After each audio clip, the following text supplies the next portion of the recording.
क्या मांगती हो भगवान से पूजा पाठ कर। पूजा गृह से वापस लौटी संजना पर तंज कसता हुआ नवीन मुंह टेढ़ा कर मुस्कुरा रहा था। संजना उसका व्यंग समझ गई, लेकिन खामोशी से अपने काम में लग गई। क्या कहती वह?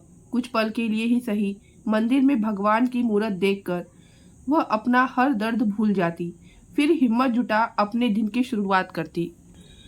उसकी खामोशी देख नवीन तिलमिला गया। वह उसे बर्दाश्त नहीं कर पा रहा था। कोई न कोई बहाना खोजता उससे लड़ने का। हर दिन काम में मीन मेख निकालना ताकि उसे घर से और अपनी जिंदगी से निकाल फेंके। लेकिन उसकी हर चाल उल्टी पड़ती।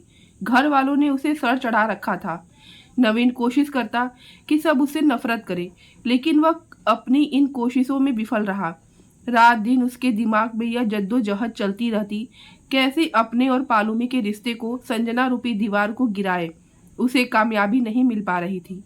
उसकी हर चाल उल्टी पड़ती। दिन पर दिन उसकी झुंझलाहट बढ़ती गई। लैपटॉप पर पालूमी से वीडियो चैट करते नवीन की सारी रात बीत गई। दोनों की नज़दीकियां बढ़ती ही जा रही थी। दोनों के शहरों में दूरियां बहुत थी, लेकिन नेट ने इनकी दूरियों को कम किया था। वह इतनी आसानी से तुम्हारा पीछा नहीं छोड़ेगी। आखिर क्या कमी है? उसे अपने घर जाकर भी रह सकती है।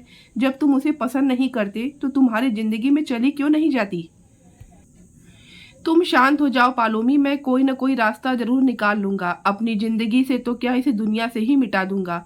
बड़ी सती सावित्री बनती है। क्या मैं नहीं जानता जब मैं बाहर टूर पर जाता हूँ तो क्या गुल खिलाती है? जब से तुम मेरी लाइफ में आई हो पालोमी, मैं जीने लगा हूँ। वरना तो मेरे स्वार्थी परिवार वालों ने मेरा जीना हराम किया हुआ था। बस हर वक्त पैसा चाहिए इन्हें। मेरी कोई परिवार परवाह नहीं। मतलबी है सबके सब। लैपटॉप की स्क्रीन पर पालूमी अपनी कातिलाना मुस्कान फेंकती हुई कहती, मैं तो कब की तुम्हारी हूँ, पर तुम्ही ने देर की हुई है। उसकी अदाओं से नवीन पागल हुआ जाता है। तुम फिक्र न करो, मैं जल्दी ही इसे घर से निकाल दूंगा। फिर उसके बाद तुम यहाँ होगी, मेरे इस घर में, इस कमरे में, हमेशा के लिए। ठीक है, मैं अब सोने जा रही हूँ। तुम भी सो जाओ, कल फिर मिलेंगे। पालूमी ने अपना पूरा हुस्न नवीन के सामने परोस दिया, जिसे संवारने के लिए नवीन अच्छी खासी रकम उसके बैंक अकाउंट में जमा करता था। जब भी मौका मिलता उससे मिलने पहुंच जाता। अभागी संजना इस बात को अच्छे से समझ चुकी थी कि उसका पति उसका है ही नहीं, लेकिन परिवार वालों की मान मर्यादा के चलते वह खामोश रहती। कहती भी तो किससे? अपनी बीमारी से लाचार उसके सुंदर चेहरा कुमला गया था। उस पर बच्चों का पालन पोषण और परिवारजनों की सेवा में खुद को समर्पित कर वह ससुराल में तो सम्मान पा चुकी थी, लेकिन पति की चाहतों के आगे उसकी एक न चल पाई। उसकी जली कटी सुनना और मार खाना, यही उसने अपनी नीतिमान हालातों से समझौता किया हुआ था। बेटी को ट्यूशन से घर वापस लाकर लौटी संजना पर नवीन बहाना बनाता हुआ भड़कने लगा। कहाँ गई थी हीरोइन बनकर अपने यारों से मिलने? संजना ने कोई जवाब न दिया। वह समझ चुकी थी नवीन फिर उससे लड़ने के मूड में है। सॉरी उसने लैपटॉप पे गुजारी है। यह उसका कमरा देख सुबह ही समझ गई थी, लेकिन उससे उलझने वक्त बर्बाद न कर घर के कामों में लग गई। नवीन पर तो पालूमी के इश्क और हुस्न का नशा चढ़ा था। किसी भी तरह संजना खुद ही से घर चली जाए या उससे तलाक ले ले, इसके लिए आज फिर वह उसे उकसाना चाहती थी। बिना वजह अनाप शनाप शब्दों के बौछार करने लगा। जवाब नहीं दे रही और संजना को बालों को जोर से पकड़कर खींचकर बाहर ले आया। बार बार पूछ रहा हूँ कहाँ गई थी, बता नहीं रही, बहुत ऐठ आ गई है। बेटी भागते हुए बाहर आई। पापा मम्मा को क्यों मार रहे हो? वह तो मुझे लेने गई थी, और जोर से रोने लगी। बेटी को रोता देख नवीन कुछ होश में आया। मैं पूछ रहा हूँ, जवाब नहीं दे रही, इसलिए मारा इसे, हरामखोर को। कहता हुआ नवीन घूमने चला गया। मम्मा आपने पापा को बताया क्यों नहीं? क्यों मार खाई? अगर मैं बता देती तो वह तब भी मारते बेटा। वह बच्चों से क्या कहती, उसका पिता क्या कर रहा है? अपना दर्द भूल संजना ने बेटी के आंसू पोंछ सीने से लगा लिया। बच्ची रोते रोते कहने लगी, मम्मा आप यहाँ से दूर चलो, हम यह घर छोड़कर चले जाएंगे, पापा गंदे हैं। ऐसा नहीं कहते बेटे। संजना ने जब पिता के प्रति बच्ची के मन में नफरत का भाव देखा तो वो सोच में पड़ गई। आखिर क्यों नवीन ऐसा क्यों करते हैं? लैपटॉप पर सारी रात क्या करता है? बच्चों के कोमल मन पर कितना गहरा बुरा असर पड़ रहा होगा। सोचकर वह सहम गई, साथ ही कुछ फैसला लेने के लिए सोचने लगी। अपनी सारी हिम्मत जुटा संजना चुपचाप नवीन के कमरे में गई और उसका लैपटॉप खोल देखने लगी। आखिर वह क्या करता है। जैसे ही उसने गूगल हिस्ट्री चेक की तो जो कुछ उसे दिखा उसके होश उड़ गए। नवीन इस हद तक गिरेगा वह कभी सोच भी नहीं सकती थी। तभी वह उसके साथ ऐसा व्यवहार बर्ताव करता है। अपनी हवस के लिए वह एक बाजारू औरत को घर में रखने को तैयार हो गया। उसने ठान लिया कि अब और बर्दाश्त नहीं करेगी। क्रोध से उसका सर्वांग कांप रहा था। उसने घर में सबको बताया और अपना फैसला भी सभी सकते में आ गए। काम करने के बहाने कई दिनों तक घर से बाहर रह नवीन यह घूल खिला रहा था। सबके सर शर्म से झुक गए। नवीन की माँ गुस्से से भर गई। आज इसे आने दो, बहू पर तो तोहमतें लगाता है, खुद क्या कर रहा है। यह पूरा घर बर्बाद कर दिया इसने। तभी देवेन भागा हुआ आता है। माँ, भाभी जल्दी चलो। क्या हुआ देवेन? माँ, भैया का एक्सीडेंट हो गया, उन्हें हॉस्पिटल में ले गए हैं। मैं बाजार में था, मुझे मेरे दोस्तों ने बताया, जल्दी चलो। संजना भी अपना गुस्सा भूल गई। क्या भैया? जल्दी चलो। सब हॉस्पिटल पहुंचते हैं। वहां बेड पर खून से लथपथ नवीन पड़ा था, बेहोश। माँ जोर से चिल्लाई, यह क्या हो गया? वह लगभग बेहोश होने को थी। संजना की भी रुलाई फूट पड़ी। नवीन को इस हाल में नहीं देख सकती थी, भले ही उसने उस पर कितने भी जुल्म किए हो। डॉक्टर ने बताया कि एक्सीडेंट में गंभीर चोटें आई हैं, उन्हें सर्जरी करनी होगी। अधिक देर नहीं कर सकते वरना नवीन की जान पर खतरा हो सकता है। काफी खून बह चुका है, उसे ऑपरेशन थिएटर ले गए। नवीन का भाई रो रहा था। उसने ही बताया कि भैया बहुत तेज गाड़ी चला रहे थे, उन्होंने बहुत ड्रिंक की हुई थी। नशे में वह खुद को और गाड़ी को संभाल नहीं पाए। तेज गति से सामने आ रहे ट्रक उनकी गाड़ी से जा टकराया। उनकी स्पीड इतनी तेज थी कि पूरी गाड़ी चकनाचूर हो गई। बड़ी मुश्किल से लोगों ने गाड़ी से बाहर निकाला। तुम चुप हो जाओ देवेन, संजना ने ढांढस बजाया, और तुम्हारे भैया ठीक हो जाएंगे, कुछ नहीं होगा उन्हें। तुम ठीक कहती हो बहू, बुरा ही सही बेटा है वो मेरा, उसको ऐसे हाल में नहीं देख सकते हैं। बेबसी उनके चेहरे से साफ झलक रही थी। दोनों हाथों को जोड़ भगवान से प्रार्थना करने लगी, हे भगवान, उसके गुनाहों को माफ कर दे। तभी ऑपरेशन थिएटर से एक डॉक्टर बाहर आता है। सभी उसकी तरफ बढ़ते हैं। कैसा मेरा बच्चा? माजी ने पूछा। माजी ने डॉक्टर से पूछा। थोड़ी देर हो गई यहाँ लाने में, मरीज की दोनों टांगे काटने पड़ेगी, नहीं तो बचाया नहीं जा सकता, एक्सीडेंट में पूरी तरह से कुचल गई है। क्या? माँ यह सुनते ही बेहोश हो गई। देवेन ने उन्हें संभाला। भाभी, पापा, आप यही रहो, मैं माँ को घर छोड़कर आता हूँ, इन्हें यहाँ रखना ठीक नहीं है। तुम जाओ, मैं देख लूंगी, संजना ने खुद को संभालते हुए कहा। क्या करना है, आप अपना निर्णय जल्दी बताएं। आप पापा जी से पूछ लीजिए, संजना ने ससुर की ओर इशारा करते हुए कहा। उसकी रुलाई फूट पड़ी। ससुर ने कहा, खुद को संभालो संजना, होने को कौन टाल सकता है। आप वही कीजिए जो उचित हो डॉक्टर। ठीक है, आप यहाँ साइन कर दीजिए। नवीन के पिता ने बुझे मन से साइन तो कर दिया, पर दुख का पहाड़ जो उनके परिवार पर टूट पड़ा था उसे उन्होंने समझ लिया था। वह बच्चों के आगे कमजोर नहीं पड़ना चाहते थे, इसलिए अपने आंसुओं को अपने अंदर जब्ज कर गए और अस्पताल में रखे सोफे पर निढाल पड़ गए। संजना समझ नहीं पा रही थी कि क्या करे। ऑपरेशन हो चुका था, नवीन बेहोश था, उसको दूसरे रूम में शिफ्ट कर दिया गया। सिर्फ एक ही व्यक्ति रूम में रहे, डॉक्टर ने बोल दिया था। संजना रो रही थी। ससुर ने सांत्वना दी। चुप हो जाओ बेटा, होने पर किसका बस चला है। भगवान की शुक्र मनाओ, वह जीवित तो है, वरना जिस तरह उसका एक्सीडेंट हुआ था उसे देख वह जिंदा भी बच भी पाया, यही गनीमत समझो। मैं तुमसे क्या कहूँ, उस नालायक ने जो सलूक तुम्हारे साथ किया, आज तक उसी का फल उसे मिला है। अब अपाहिज की जिंदगी जिएगा। संजना ने अपने ससुर का चेहरा देखा, वह गुस्से और नफरत के साथ दयनीय स्थिति में थे। संजना ने कहा, ऐसी बात नहीं है पापा जी, बस वह भटके हुए हैं, वरना पहले उनका प्यार व्यवहार मेरे प्रति ऐसा न था। यह तो सही कह रही हो बहू तुम, नवीन पहले ऐसा न था, उसकी बुरी संगति ने ही उसे इस हाल में पहुंचाया है। ईश्वर उसे अब सही राह दिखाए। तभी देवेन के साथ नवीन के दोनों बच्चे भी आ पहुंचे। पापा कैसे हैं? मम्मा बताओ ना। ठीक है बेटा।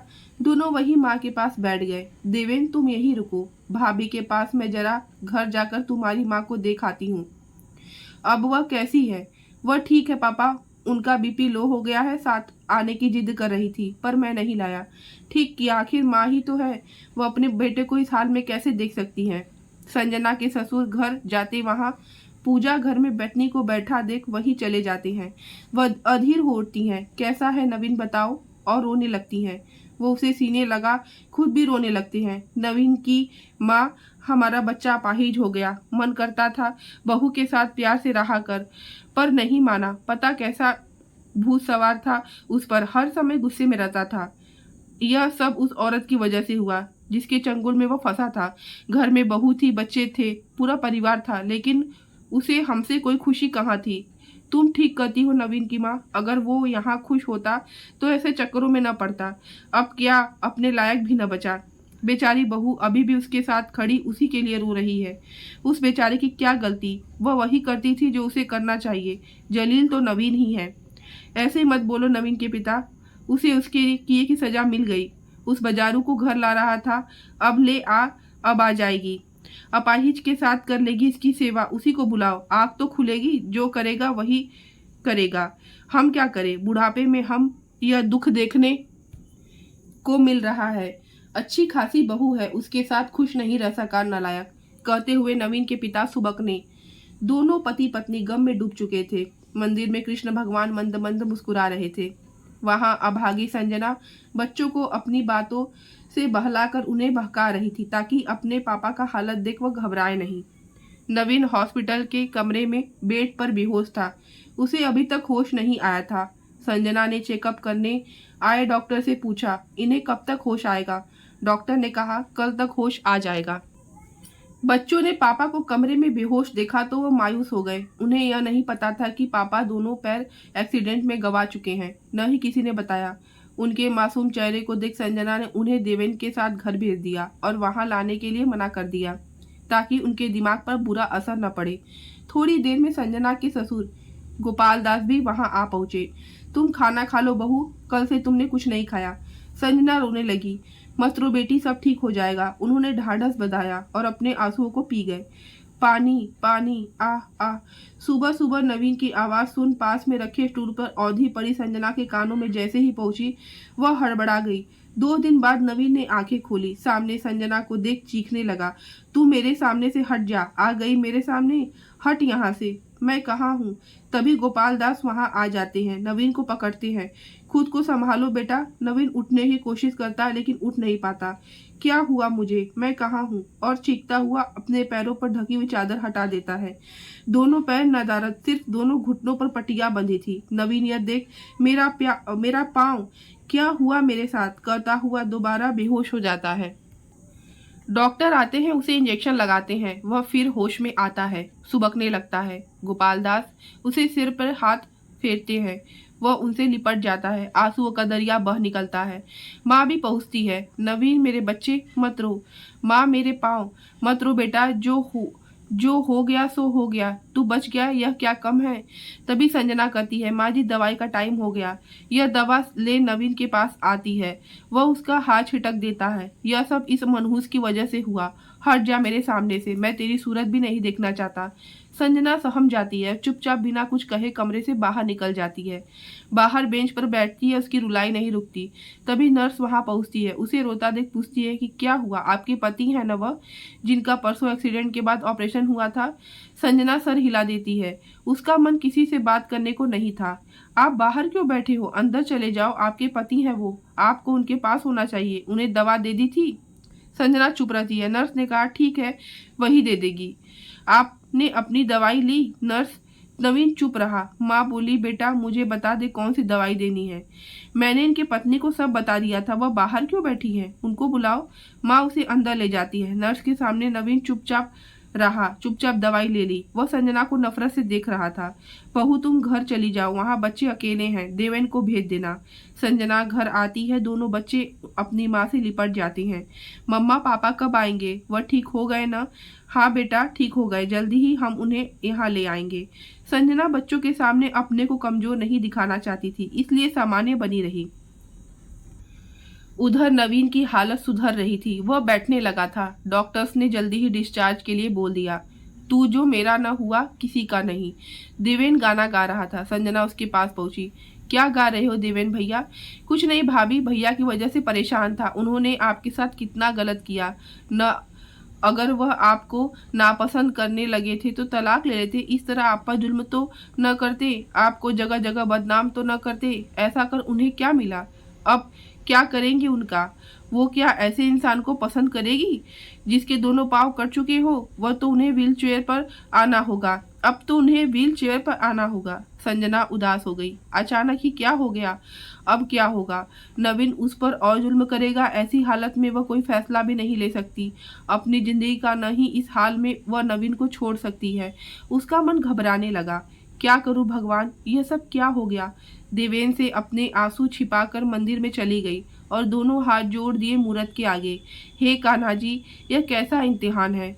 उसका पति जो उससे इतनी नफरत करता है, अब तो वह उससे और भी नफरत करेगा। तभी देवेन वहां आया। अरे भाभी, आप अभी तक यहीं हो? वहां अस्पताल से माँ का फोन आ रहा है, आपको बुला रही हैं। मैं क्या करूंगी? तुम्हारे भैया मुझे देखते ही गुस्सा हो जाते हैं। मैं उनकी तकलीफों को और नहीं बढ़ाना चाहती। अच्छा, मैं माँ से पूछ लेता हूँ। माँ, भाभी कह रही कि वह वहीं बच्चों के पास है। अरे बहू को ले आ, मुझे इतना पता नहीं है। सारी सामान दवाइयाँ वही तो संभालती है। मुझसे नहीं होगा बेटा, नवीन कुछ नहीं कहेगा। संजना जाने को तैयार हो जाती है। तभी उसे कुछ याद आता है। भैया आप गाड़ी बाहर निकालो, मैं अभी आती हूँ। हॉस्पिटल में माँ काफी परेशान हो रही थी। नवीन को संभाल नहीं पा रही थी। गोपाल दास हॉस्पिटल से डिस्चार्ज पेपर ले रहे थे। संजना और देवेन भी वहां आ पहुंचते हैं। आते ही संजना ने सब संभाल लिया। नवीन खामोश था। वह बेबस हो चुका था।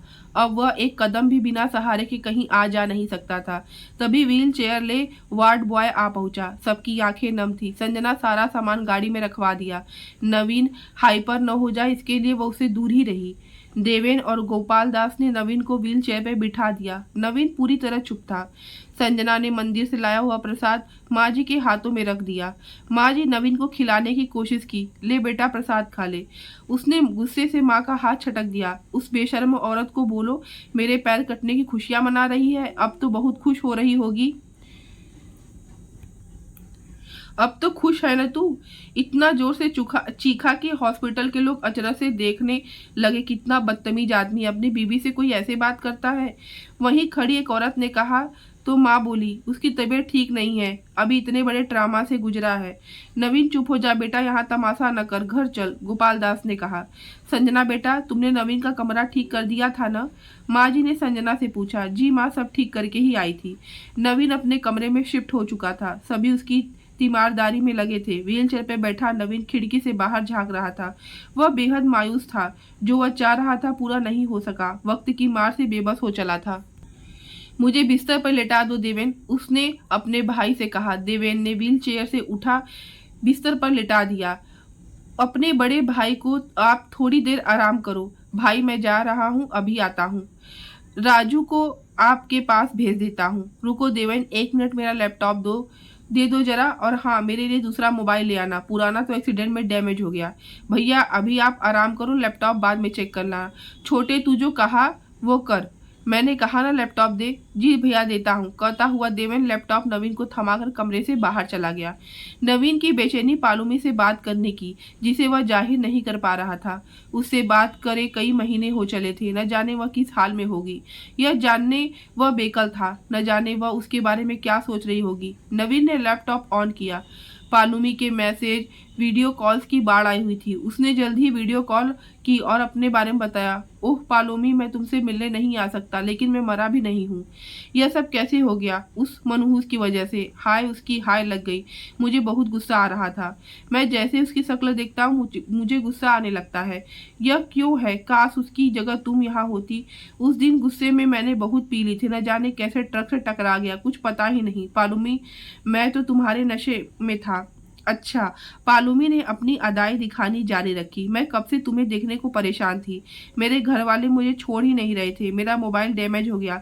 जल्दी ही तुम्हें कॉल करूंगा। एक काम करो, तुम ही यहाँ आ जाओ। अब तुम्हें यहाँ आने से कोई नहीं रुकेगा। ठीक है, मैं आती हूँ, लेकिन कैसे? इतनी दूर आने के लिए मेरे पास अभी मनी नहीं है। तुमने कितने दिनों के बाद मुझे कांटेक्ट किया। ठीक है, मैं तुम्हारी फ्लाइट की टिकट बुक कराता हूँ और तुम्हारे अकाउंट में मनी ट्रांसफर करवाता हूँ। ठीक है, मैं आती हूँ तुम्हारे पास। फिर तुम्हारी उस मनहूस को कैसे छुट्टी करती हूँ तुम देखना। मुझे उस दिन का इंतजार है। मैं उसे और देर बर्दाश्त नहीं कर सकता। लेकिन बच्चों को मनाना होगा। वह बच्चों को तो कलेजे से लगाए रहती है, इतनी आसानी से नहीं जाएगी। अब तुम देखो, मैं या वह दोनों में से एक चुन लो। तुम चुन लिया, अब तो तुम खुश हो ना? हाँ हाँ, नवीन जोर से हंसने लगा। नवीन सोचने लगा, पालूमी को बुला तो लूंगा लेकिन घर वालों को कैसे तैयार करूं। अब उसके पास जाना भी मुमकिन नहीं है।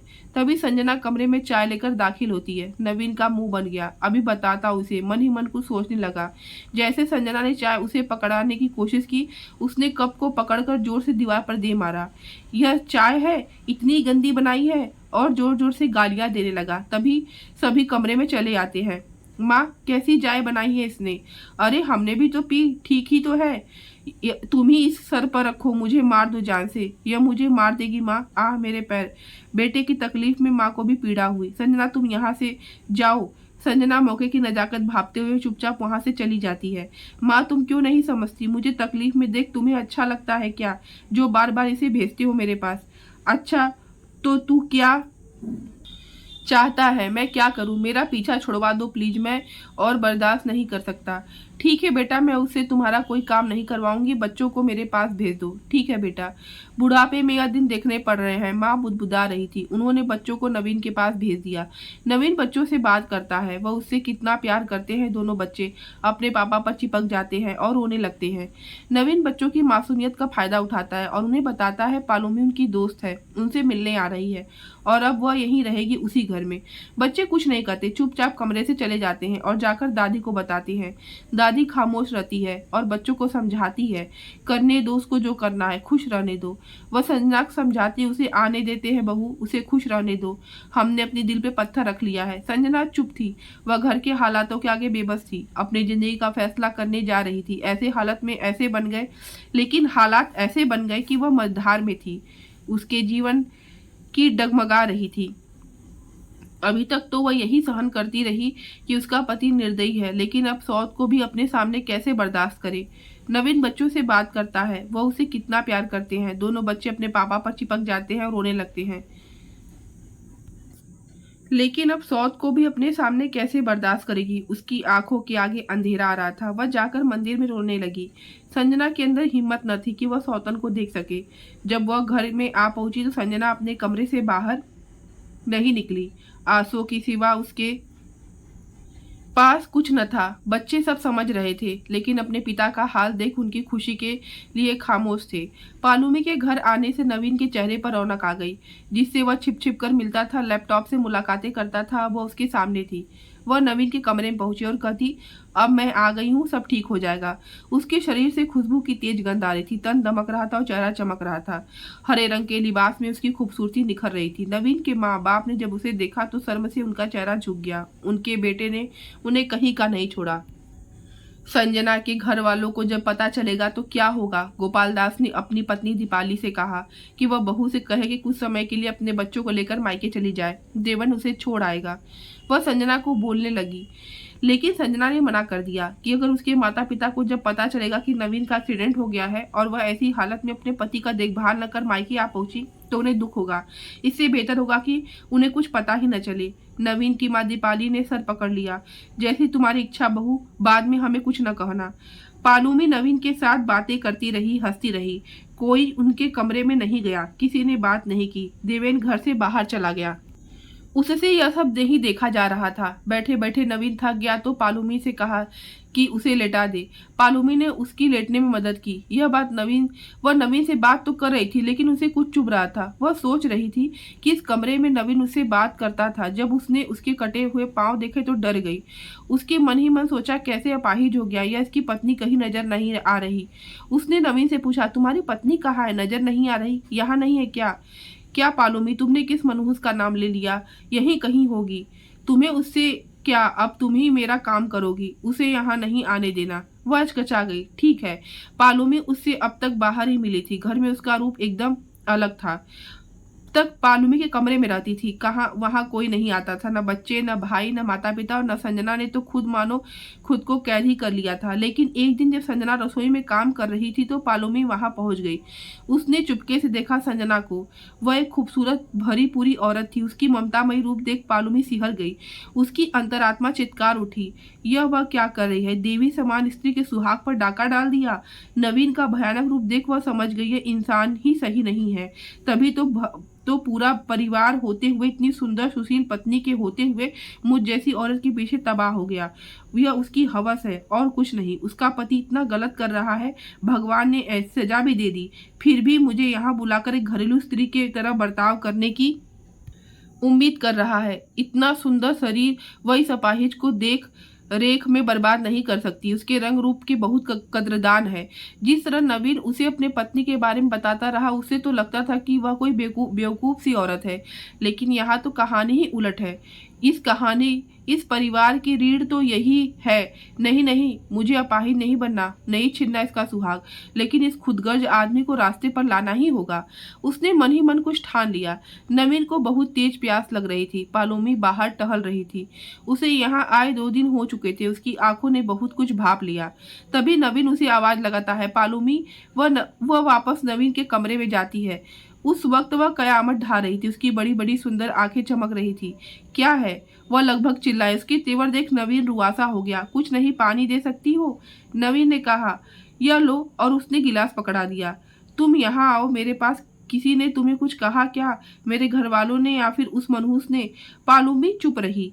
नवीन को लगा उसके घर वालों ने कुछ कहा होगा। अच्छा चलते हैं, मैं ड्राइवर को बोलता हूँ गाड़ी निकाले, बच्चों को भी ले चलते हैं।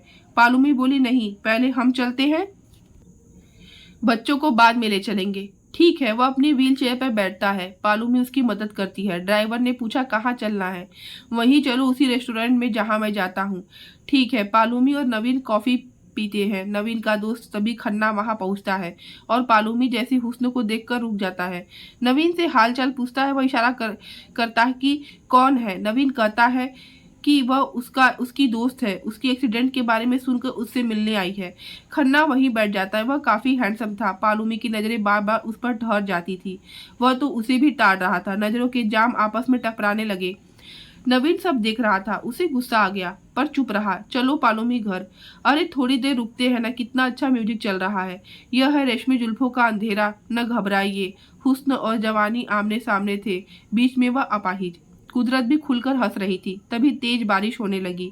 खन्ना ने नवीन को व्हील चेयर पे बिठाकर अंदर बिठा दिया। पालूमी ने कहा कि जब बारिश रुक जाएगी तब हम चलेंगे। नवीन को एक कोने में बिठाकर खन्ना और पालूमी हाथ पकड़कर बाहर चले गए। थोड़ी देर में वापस आए। मैडम को वॉशरूम जाना था। अब तुम तो ले जा नहीं सकते, तो मैं ही ले गया। अब मैं चलता हूँ। किसी चीज की जरूरत हो तो मुझे फोन करना। जहाँ जाना होगा मैं ले जाऊंगा। वह अजीब ढंग से हंस रहा था। आदमी की फितरत आदमी न समझे, यह हो ही नहीं सकता। बेबस नवीन चुप रहा।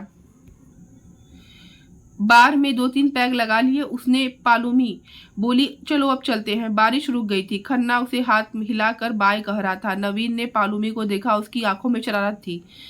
जब दोनों घर वापस पहुंचे तो बच्चे बाहर खेल रहे थे। दोनों ने अपने पापा को देखा तो लपक कर उनके पास पहुंचे। पापा, हमारे लिए क्या लाए हो? आप आंटी को लेकर गए घूमने, हमें नहीं ले गए? ए तुम दोनों जाओ यहाँ से। देख नहीं रहे तुम्हारे पापा थके हुए हैं? चलो जाओ यहाँ से। दोनों अपने पिता को देखने लगे। नवीन चुप रहा। उसके दिल में चुभन हुई। उसके बच्चों को पालूमी ने ऐसा बोला उसे पसंद नहीं आया, लेकिन वह थक गया था, आराम करना चाहता था, इसलिए चुप रहा। दोनों बच्चे चुपचाप अपने माँ के कमरे में भाग गए। पालूमी ने अपनी अदाएं दिखाने शुरू की। बहुत थक गए न डार्लिंग? चलो खाना खा लो, मैं लेकर आती हूँ। पालूमी रसोई में गई और वहां कुछ खाने को न मिला तो वह नवीन की माँ के दीपाली के पास जाती है। उसे देखकर उन्होंने मुंह घुमा लिया। पालूमी मन मारकर वापस नवीन के पास आती है और नवीन से पूछती है, खाना कैसे खाएंगे? वहां कुछ नहीं।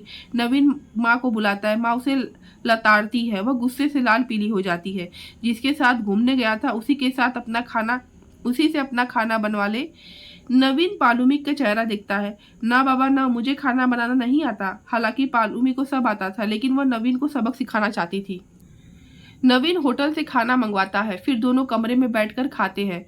होटल का खाना खाकर नवीन बीमार हो जाता है। माँ ने साफ मना कर दिया कि उनसे काम नहीं होगा। नवीन परेशान हो जाता है। उसे लगता है पालूमी को घर बुलाकर उसने आफत मोल ले ली है और वह खन्ना भी बहुत बेतकल्लुफ हो रहा था। तभी उसे खन्ना आता हुआ दिखाई दिया। कैसे हो दोस्त? तुम्हारी दोस्त कहाँ है? वह यहाँ नहीं है, नवीन कहता है। तब तक पालूमी भी वहां आ धमकती है। खन्ना उसे देख खुश हो जाता है। पालूमी उसका हाथ पकड़कर अपना आंचल लहराती हुई घूमने निकल जाती है। नवीन गुस्से से दांत भींचता है। उसे विश्वास नहीं होता कि पालूमी जो उससे इतना प्यार करती है, इतनी दूर उसके पास रहने आई, यहाँ आकर वह यह करेगी। आज इसे छोड़ूंगा नहीं, इसे यहाँ से वापस भेजूंगा। तभी बच्चे खेलते हुए वहां आ धमके, पापा हमारे साथ खेलो। वह कहता है हाँ चलो खेलते हैं, और बच्चे के साथ खेलने लग जाता है। उसे अपने पुराने दिन याद आते हैं जब वह पालूमी से नहीं मिला था, पूरे परिवार के साथ हंसता खेलता था। उसे जोरों की भूख लग रही थी, वह मायूस हो बैठा था। तो बेटी पूछती है क्या हुआ पापा, आपकी तबीयत खराब है? वह कहता है कि वह ठीक है, उसे भूख लगी है, बस इतनी सी बात, अभी मम्मा को बोलती हूँ वह आपके लिए कुछ बनाए। संजना ने खाना बनाया। हालांकि उसे बहुत जोर से बुखार था, लेकिन वह नवीन को परेशान नहीं देख सकती थी। उसे बच्चों ने सब बता दिया। खाना खाने के बाद नवीन ने बच्चों से पूछा कि उनकी माँ कहाँ है। तभी बेटी बोल पड़ी, मम्मा को बुखार है पापा, उन्होंने कुछ नहीं खाया। क्या? नवीन के दिल में कुछ चुभ रहा था। शाम को पालूमी वापस आई तो नवीन उस पर बरस पड़ा, तुम यहाँ मेरे लिए आई हो या खन्ना के लिए? वह मुझसे ज्यादा हैंडसम है क्या? नवीन उससे बोलता है और गुस्से में बोलता ही गया, तो तू पैसा भरो तो तू बात करेगी, पैसा दो तो मिलने आएगी। तू कैसे मेरे साथ इस घर में रहेगी? मेरा काम कैसे करेगी? तुझे तो पैसा चाहिए तुझे, अब वो मिल गया। पालूमी ने एक थप्पड़ उसके गाल पर जड़ दिया। साले पाइज कही के, तू होता कौन है मुझे बोलने वाला? तेरी बीबी नहीं हूं कि जो तेरी बकवास सुन लूंगी। तेरी हिम्मत कैसी हुई मुझे बोलने की? तेरी सेवा कर अपनी जवानी बर्बाद करूं? तुझ में अब रखा ही क्या है? तूने पैसा दिया तो ब्याज समेत वसूला भी। नवीन उसके तेवर देख बौखला गया। उसे उम्मीद नहीं थी कि पालूमी उसके साथ ऐसा करेगी। वह उसे वहां से चले जाने को बोलता है। पालूमी गुस्से से बोलती है, तेरे संग रहेगा भी कौन? बहुत है मुझे चाहने वाले, तेरी देखभाल करूं, तेरी बीबी हूं क्या? और सुन, तेरे दोस्त को भी मैंने यही बुलाया था। तू अपनी बीबी का नहीं हुआ तो मेरा क्या होगा? तू तो उस शरीफ औरत को मनहूस का ताना देता रहा। मनहूस वो नहीं तू है, वह तो इतना बर्दाश्त कर रही है। तूने अपनी आग बाजार में बुझा ली, क्या उसके बारे में सोचा? वह भी तो शादीशुदा है। अगर तेरी तरह वह भी ऐसा करती तो? तू अपनी बीबी का नहीं हुआ तो क्या क्या नहीं कि कहा, कितना बड़ा झूठ है तू। अच्छा हुआ तेरे साथ हुआ, मैं तो बाजारू हूँ, बहुत मिल जाएंगे, लेकिन तेरी बीबी तो शरीफ है, उसे तो खुश रख। अपनी माँ बाप की भी नहीं सोची? तेरे जैसे कितने मेरे किसारे पर मर मिटे। पालूमी की आंखों से आंसू बह निकले। अपना अपमान वह बर्दाश्त न कर सकी। वह संजना के पास जाकर माफी मांगती है, कहती है उसने उसे अच्छा सबक सिखा दिया है, अब यह किसी और गैर औरत की ओर आंख उठाकर भी नहीं देखेगा, और चली जाती है। संजना रोती है। उसे नवीन के लिए दुख होता है, लेकिन चुपचाप रहती है। बुखार से उसका पूरा शरीर अकड़ा हुआ था। नवीन अपने कमरे में बैठा हुआ सोचता है कि पालूमी ने उसकी आंखें खोल दी।